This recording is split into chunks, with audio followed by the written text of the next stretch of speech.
I am Alethea Brown, your CSEC and English literature teacher for this session. Today, we are going to be going through dramatic techniques in the play, The Tempest. Are you ready? Come with me. You would recall from our last session that we looked at the plot development of The Tempest. You would recall that we also looked at what type of play The Tempest is, and we realized that there are elements of The Tempest that can either fall under romantic, comedy, or do you remember what the other one was? Okay, so you need to go back to your notes. But whichever of the components you're looking at, we saw where they can fit into the play itself. We looked at the fact that in looking at the plot structure, you can use the 5-point plot system. So Act 1 would act as the, very good, exposition. In Act 2, Shakespeare takes us to the rising action. Act 3 functions as the climax. By the time you get to Act 4, you see what's going to unravel in terms of how the play is going to end. So that is the falling action. And then Act 5 now acts as the resolution. Excellent. Today we want to take the discussion a little further, and we're going to be looking at some dramatic devices that Shakespeare uses in The Tempest. So in terms of our objectives, by the end of this lesson, you should be able to explain what dramatic devices are. You also should be able to identify 3 dramatic devices that Shakespeare employs in The Tempest, and also assess the effectiveness of the devices in the development of the play. All right, bear those in mind as we continue. Before we delve into our discussion, it is important for us to come up with a working definition of dramatic devices. When we talk about dramatic devices, what are we talking about? We can look at dramatic devices as techniques that a writer employs in order to make the work a little clearer, in order for us to be more interested in the work. Think about baking a cake. If you only include a little flour and a little sugar, how is that cake going to come out? It's not going to be very tasty at all. But if you include some raisins, some vanilla, cinnamon powder, etc. and so on, then your cake should have a better flavor. So consider techniques as those strategies that add flavor to the work. And we are going to be looking at some of the techniques that Shakespeare uses. Some examples of dramatic techniques are the soliloquy. Does anybody remember what a soliloquy is? Very good. It is a situation where one character is on the stage and the character speaks so that the audience can hear. And the soliloquy has a particular function because what it does is to give certain ideas that are going through the character's headspace. It kind of allows the audience to know what the character's motives are. All right, so that's a soliloquy. So one character on the stage, but is addressing the audience or speaking out loudly the thoughts so that the audience can hear. Another dramatic technique is asides.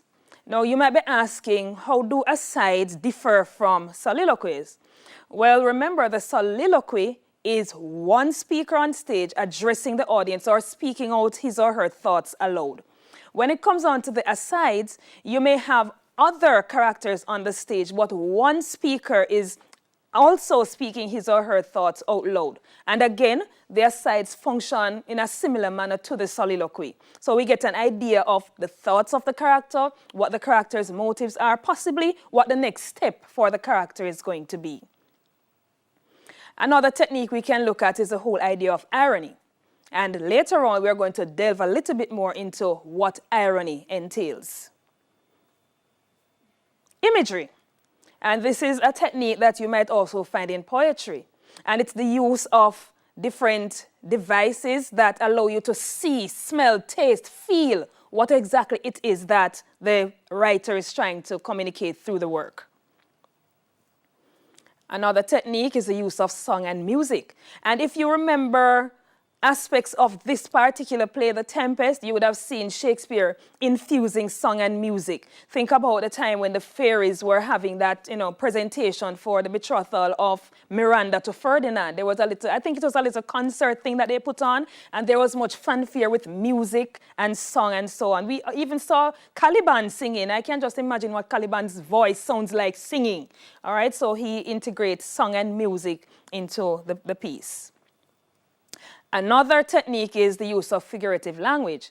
And whereas this is not specific to drama, it is also used sometimes, again, to add clarity, flavor to the work so that the audience or the reader can better understand what is happening.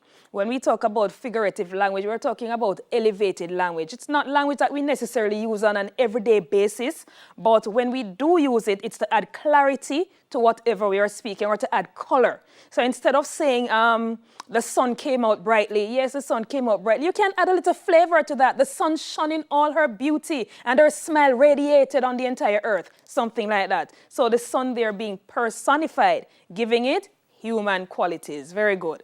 So these are some of the devices, but today we're going to be discussing 3 of the techniques that Shakespeare infuses into The Tempest to add color to the work. Do you remember this scene? Right, so this is one of the scenes with Prospero and Caliban. And I'm just going to try to, enact or reenact what was transpiring here. So here comes Prospero and he says, "Come forth, I say, there's much business for thee. Come forth, Tortoise, when? I must eat my dinner. This island's mine by Sycorax, my mother, which thou takest from me. Abhorred slave, which of any print of goodness wilt not take. Being capable of all ill, I pitied thee, took pains to make thee speak, taught thee each hour one thing or other. You taught me language, and my profit on it is, I know how to curse." Do you recall that scene with Caliban and Prospero? Yes, that was the very first time that we saw Caliban being introduced into the play. And Prospero was calling him, because remember, Caliban is Prospero's slave. So Prospero was calling him to come and perform one of his duties, probably to go get firewood or to go get something from the sea for them to make food. And then, Caliban is very feisty, so he tells Prospero that he has to eat his food. Prospero calls him a tortoise because I guess Caliban was moving too slowly. And the conversation continued. We see where Caliban accuses Prospero of having stolen his island that his mother Sycorax left for him. And he also went on to say that Prospero taught him language. And the way that Caliban benefited from that was that he uses the same language to curse Prospero. All right, so I'm going to use that scene as a point of reference for the first device that we're going to look at. And that is irony. Now, do you know what irony is? Well, as you think about it, because I'm sure you would have heard about irony at some point, we use irony every day. But a point to note is that irony is one of the techniques that can be used to add color or flavor to the literary work. So what is irony? Irony can be seen as a storytelling tool to create a contrast between how things seem and how they really are beneath the surface. What does that mean? It means that appearance might be different from reality. So what you see is not necessarily what you get.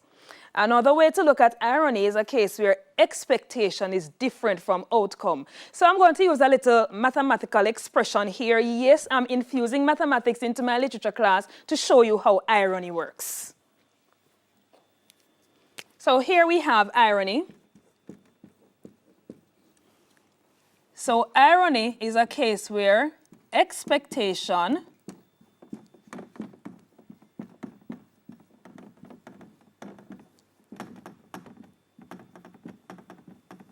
all right, how do you read that in your maths class?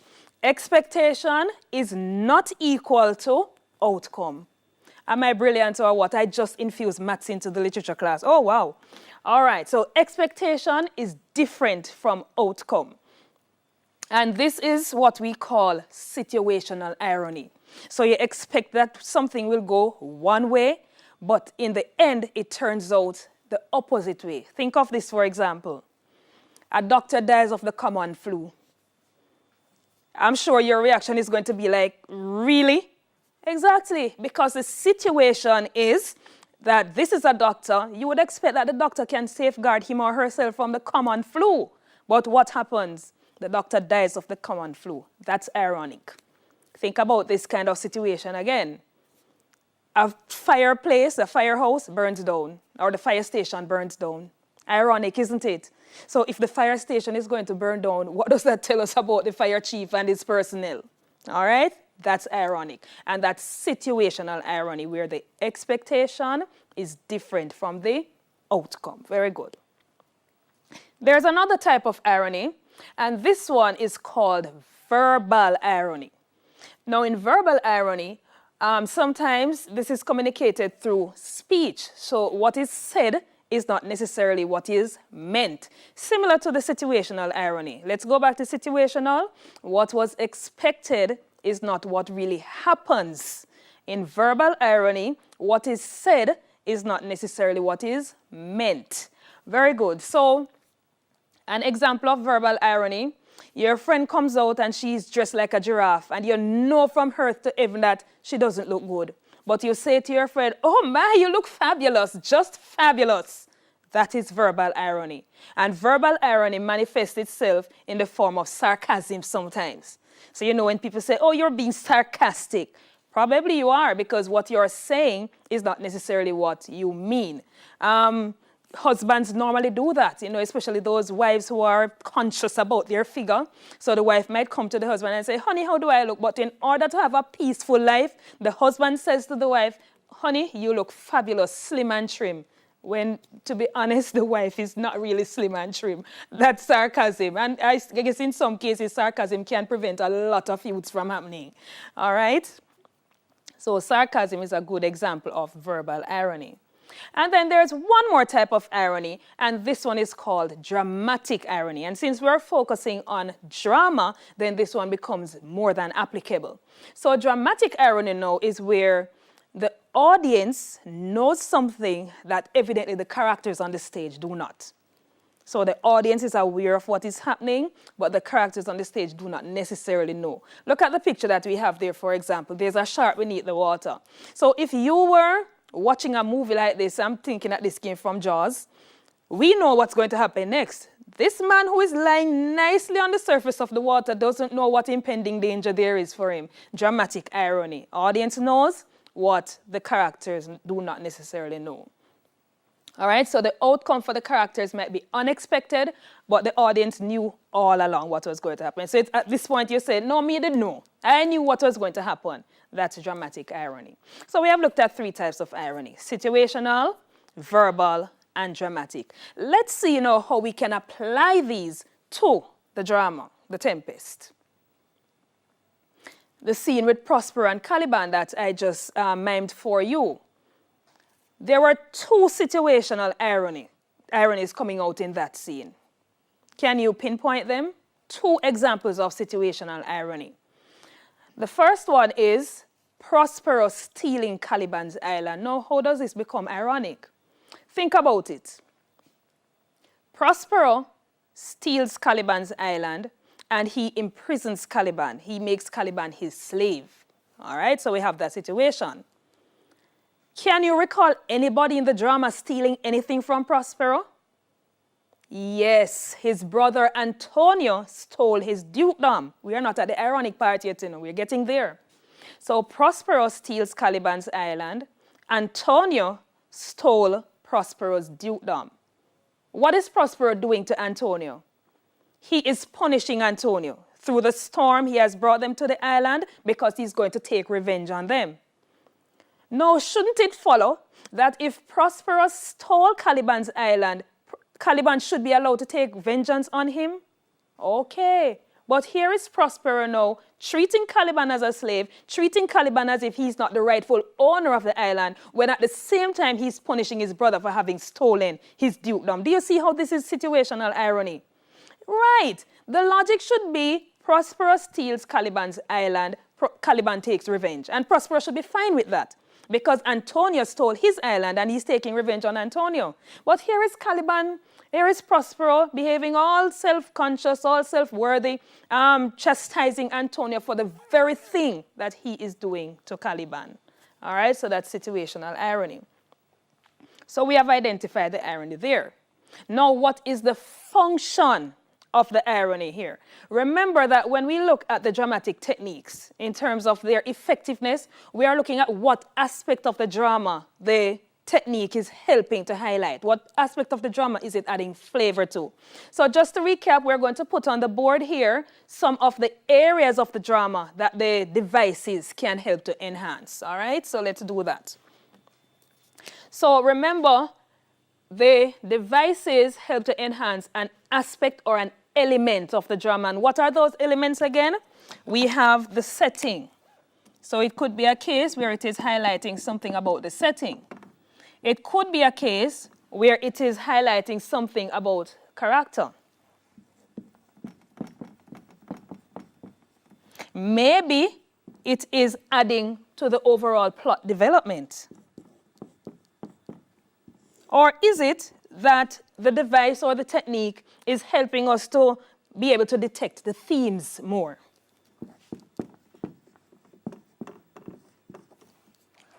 Whenever you're looking at the effectiveness of a technique, it will speak to one of these elements: setting, character, plot, or theme. So in the case now, going back over here, in the case where Prospero steals Caliban's island, enslaves him, but is chastising his brother Antonio for doing the very same thing, we said that this is situational irony. Which of the elements of the drama do you think this particular situation is shedding light on? Which of the elements is it making clearer for the audience? Well, if you said character traits, it means you're thinking. But which character and what traits are being brought out? Think about it. It has to be the character of Prospero, and we also see something about the character of Caliban. So it sheds light on the issue of colonialism also, and it gives us a little sneak peek as to who Prospero is. Let us look at that a little bit more. Highlighting character traits. Prospero stole Caliban's island. Antonio stole Prospero's dukedom. Prospero is meting out revenge against Antonio for something that he is doing to Caliban also. We see that the character of Prospero is brought under the spotlight. Is Prospero fair? Is he just? Is he doing what is right? If it is that he's doing the same thing to Caliban, does he have the right to be meting out revenge against his brother? So it brings character traits into scrutiny. It sheds light on the issue of colonialism. And if we're looking at colonialism here, what aspect of the drama would that be? Which element? The themes, very good. So it sheds light on the theme of colonialism. This man, or usurpation, I heard that, very good. So it shows us that Prospero colonized the island, made Caliban a slave, pretty much the same way that his brother took away his authority, all right? So we can move on from here now. Another example is the case of the shipwreck. Tell me what kind of irony is here. Alonso thinks that Ferdinand is dead, but the audience knows that Ferdinand is not dead. What kind of irony is this? Yes, you go, Chanel. It is situational or dramatic irony. All right, so the audience knows something that the characters do not know. So dramatic irony. Again, we also have to look at how this irony is functioning in the play. So what this does is to heighten the tension in the play and adds to the development of the plot. So now that we know that Ferdinand is alive, where do we go from here? Where does the play go from here? Dramatic irony. So remember, in identifying the device, it's not just enough to say it's irony. You're also looking at how it adds to the overall development of the work. So in terms of the functions of irony, we see where irony builds the plot by intensifying the tension. Irony also highlights character traits, and irony can be used to emphasize thematic concerns. Are you following? Are there any questions so far? Okay, good. I'm happy you're with me. We're going to move on to look at another device that is used in the play, and that is the whole aspect of asides. What did we say asides are? Asides are, they are points in the story where a character is communicating something to the audience. Even though there are other characters on stage, the audience is of the impression that the other characters are not hearing what this particular character is saying. So it's to give the audience some information that's about something that is going to happen, about character traits, etc., and so on. So asides. A character is speaking, although other characters are on stage, they do not necessarily know what the character or hear what the character is saying. All right, so moving on. So we just established what are asides, and it says here, an aside is a dramatic device in which a character speaks to the audience. By convention, the audience is to realize that the character's speech is unheard by the other characters on the stage. That's what I was just explaining. But what's the function of the asides? First of all, let's pinpoint an example of an aside being used in the drama. Act 3, Scene 1. You can turn your books to Act 3, Scene 1, where Prospero is speaking about Miranda.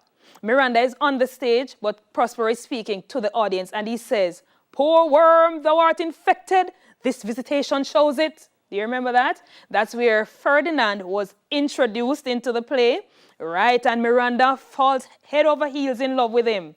Prospero realizes that Miranda has fallen in love with Prospero, and he communicates that to the audience. But why? What is the effectiveness of this aside? Why tell the audience that Miranda has fallen in love with Ferdinand? Well, this aside could show the underlying theme of deceit throughout the play. So the audience knows that Miranda and Ferdinand's relationship is being directed and controlled by Prospero. Remember, it is through magic that Prospero is actually manipulating these two people to fall in love, and we know what his grand plan is to get back his dukedom. So if he unites Ferdinand and Miranda, then that's one way of getting back his dukedom. So this is an example of an aside, and what it does is to give us an idea of an underlying theme, the theme of deception, as is used by Prospero through his magical pursuits. Can you identify any other asides being used in the play? I can give you another example. Prospero again. "I had forgot this foul conspiracy, the beast Caliban and his confederates against my life. The minute of their plot is almost come." Act 4, Scene 1. Do you recall when this transpired?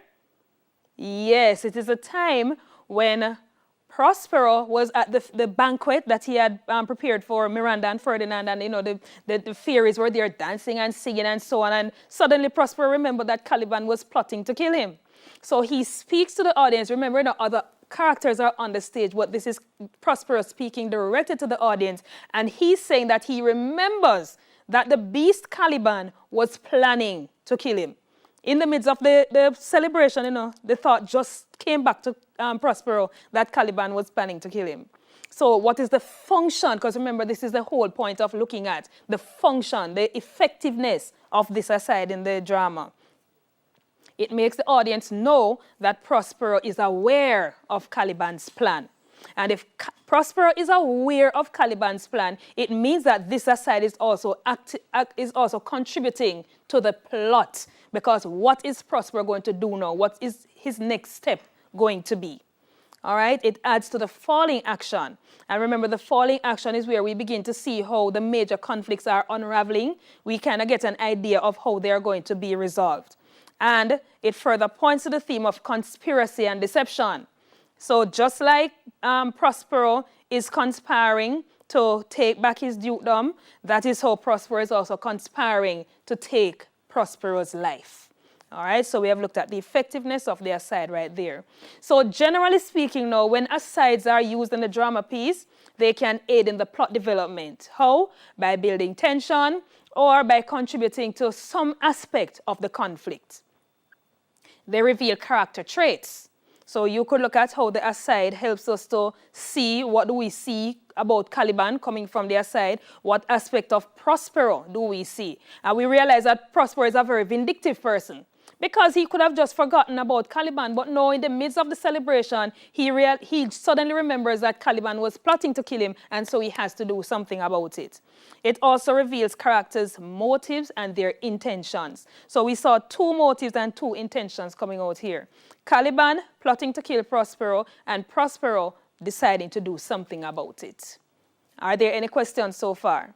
So we have looked at irony, and we have looked at the matter of the use of asides. Let's continue.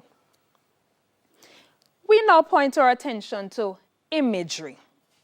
And this is something you would have heard maybe from your poetry class, imagery. Now, when we talk about imagery, not because the word has image in it means that it's only pertaining to the sense of sight. No.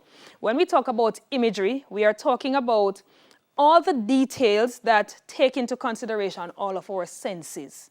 So a writer will create a particular piece so that it appeals to our sense of sight, our sense of hearing. We can taste, we can smell what is actually happening. And when that happens, what it does is to pull us into the drama piece so that we can relate to it. We can, even if we are watching it on stage or if you're reading it, you kind of can create a mental image of what is unfolding in the piece. All right, so although imagery contains the word image, it does not only refer to descriptive language that appeals to the sense of sight. Imagery includes language that appeals to all of the human senses, including sight, hearing, taste, touch, and smell. And how are we able to identify the types of images that a writer uses? We have to look at the descriptive words. So, like any other work, Shakespeare also incorporates imagery into The Tempest. Let's see how. We see Shakespeare using a lot of nature images. And what are nature images? Very good. So we see nature images as those elements of the natural realm, the natural atmosphere that he incorporates into the play. And that is to heighten our senses and to get us to see, feel, hear what is happening, become a part of the experience. Because unless you're able to relate to the drama piece, you're not going to enjoy it. I know that some of you, by the time you hear Shakespeare, you get nervous all over. But if you can enjoy the drama piece, follow the characters, look at the descriptions, become a part of it, then you'll be able to enjoy the piece some more. All right, so we look at nature images here. And of course, I'm going to be focusing on the scene with Miranda when she saw what was happening in that terrible storm. So here is what Miranda says. At the beginning of the play, Miranda describes a storm that she has seen with its wild waters and how the sky, it seems, would pour down stinking pitch. By that, the sky mounting to the welkin's cheek dashes the fire out. Are you seeing the different images coming out here? Mostly visual here, but even if you have not seen the play, being acted out on a stage, you can almost visualize what is happening here. So this is the opening scene, and it's where Prospero created that horrible storm. So Miranda is there, and she's looking out, and she's like, oh, my father, if you are the one doing this, please let it stop because I'm suffering based on what I saw. She's seeing wild waters. The sky is looking like pitch. It means that the atmosphere has become dark, and she's seeing dashes of fire. This is horrible. This is a horrifying experience. And Shakespeare creates that through the use of imagery. Where do we go from here? So we have identified the device. Where do we go from here? To look at its function, the effectiveness. Very good. So in this case now, what the imagery does is to highlight the horrific nature of the storm. If it is highlighting the nature of the storm, which aspect of the drama is it pointing to? Is it the setting? Is it character, plot, or themes? Which of these aspects do you think it's pertaining to? The setting. Very good. So at the get-go, Shakespeare creates a setting that is horrifying. It is a tumultuous storm. And remember, that's where we get the whole idea of the tempest from. This storm that was created so that Prospero can use it to exact his revenge and hopefully get his dukedom back. So it highlights the horrific nature of the storm, hence points to the setting. We can look at another image from Act 2, Scene 1, where Gonzalo is in awe of the island as they have landed on it and tries to encourage the others. Do you remember that scene? He sees everything as beautiful and green, and he says that the clothes that they're wearing look like clothes that were just washed and laundered. Of course, the others could not see it. But Gonzalo, being the typical, person who sees the good in everything, that's what he saw.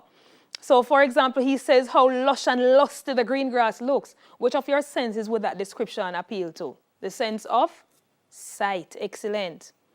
Our garments being as they were drenched in the sea, being rather new dyed. That's how he's seeing the clothes, as if they are brand new. Again, another image appealing to the sense of sight. Excellent. The air breathes upon us. Here most sweetly. Which of the senses this time?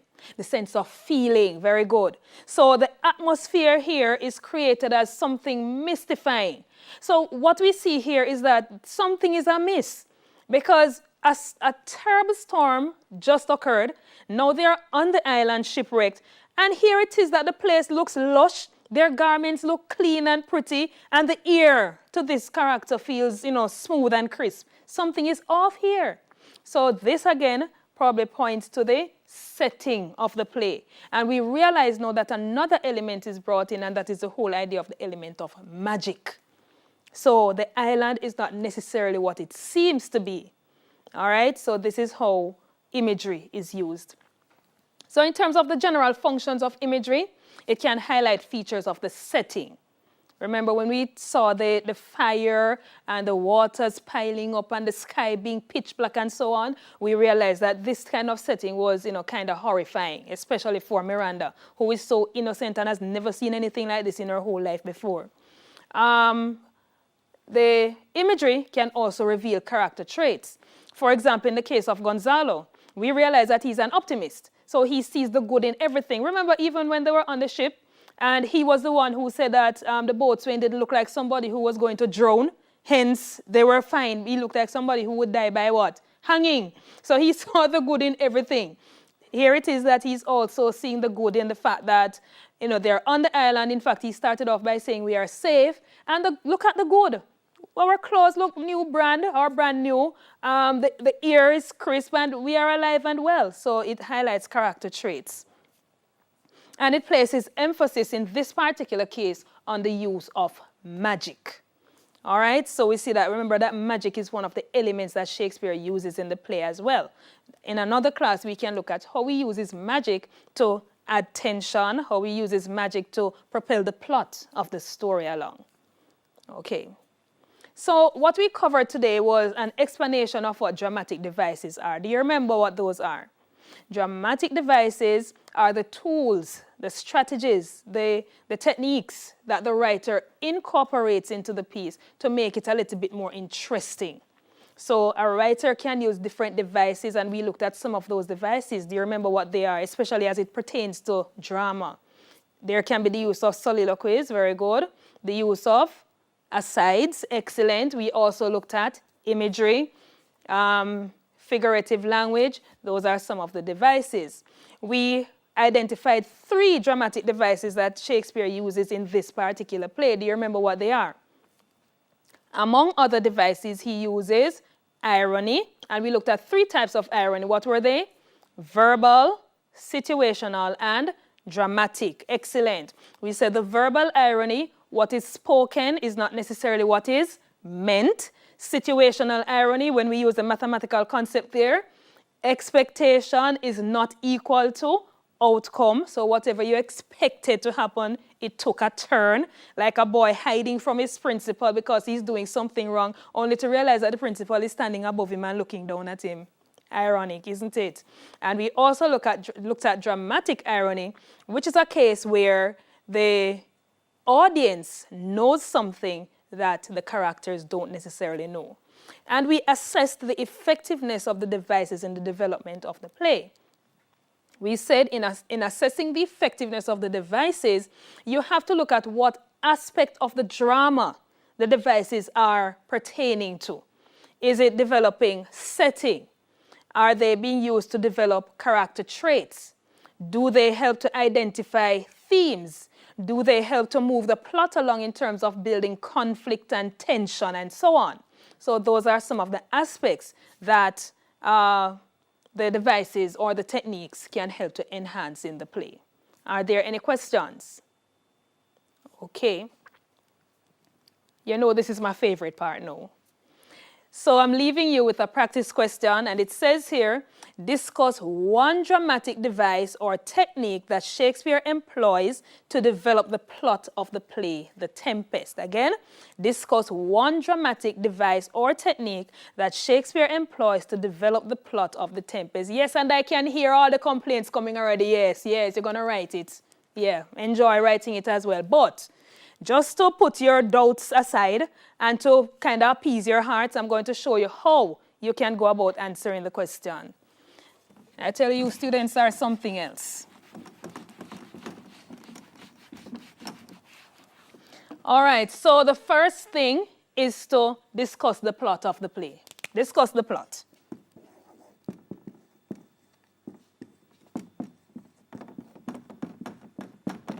That is step one. What does the plot entail? After you have done that now, then you're going to select how many devices or techniques? 1. So don't bother to show off your knowledge on the 10 devices that you know. The question asks you for 1 device or technique. So you select that device. Name the device, and you can also give a brief explanation as to what the device is all about.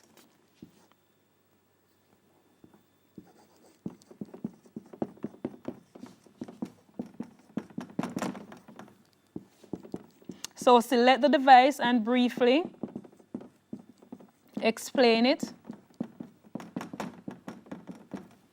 All right, select the device and briefly explain it. And then the third step now is to show the relationship between the device and the plot.